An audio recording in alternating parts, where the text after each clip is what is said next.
बहुत साल पहले अंशपुर नामक राज्य के राजा वेरणजीत को एक अजीब सपना आता रहा।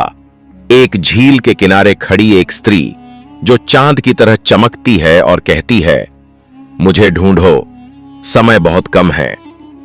एक दिन शिकार के दौरान राजा उसी झील पर पहुंचते हैं और वहीं उन्हें मिलती है चंद्रलेखा, एक साधारण गांव की स्त्री, लेकिन जिसकी आंखें राजा के सपने जैसी थीं। दोनों की बातें शुरू होती हैं, फिर मुलाकातें बढ़ती हैं। वेरणजीत को लगता है कि वो उसे वर्षों से जानते हैं।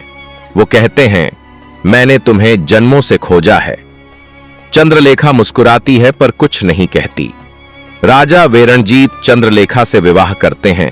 पूरे राज्य में उत्सव होता है, लेकिन रानी शादी के बाद राजा से एक वचन मांगती हैं, आप मुझसे कभी नहीं पूछेंगे कि मैं कौन हूं, कहां से आई हूं, और हर पूर्णिमा को मैं एक रात के लिए महल छोड़ूंगी, बिना सवाल के। राजा प्रेम में अंधे होकर वादा कर देते हैं। रानी चंद्रलेखा हर पूर्णिमा को चुपचाप चली जाती और सुबह लौट आती। राजा हर बार खुद को रोकते, लेकिन उनके मन में सवालों की आग जलने लगती। राज्य में सुख शांति थी, लेकिन रानी का रहस्य राजा की रातों की नींद छीन लेता। गुरु बृहस्पति उन्हें चेताते हैं, हर सत्य जानने लायक नहीं होता, कुछ रहस्य प्रेम के लिए जिंदा रहते हैं। एक रात राजा वेरणजीत रानी का पीछा करते हैं। वो देखते हैं रानी झील के किनारे चंद्रमा की ओर देखती हैं और धीरे धीरे जल में समा जाती हैं।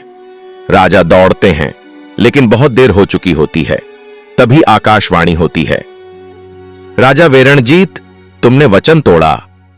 रानी चंद्रलेखा अब लौटकर नहीं आएंगी। गुरु बृहस्पति राजा को बता, चंद्रलेखा कोई साधारण स्त्री नहीं थी।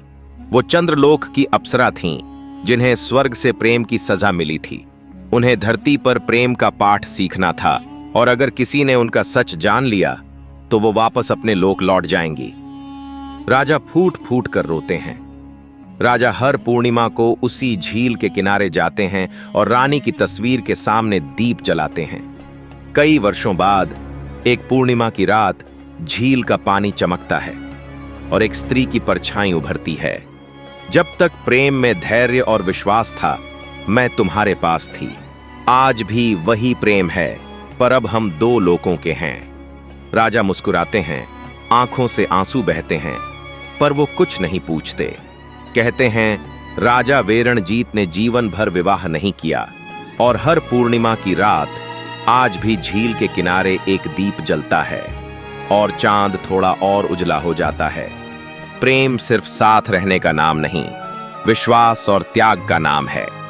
कुछ प्रेम कहानियां पूरी नहीं होती, क्योंकि वो अमर हो जाती हैं।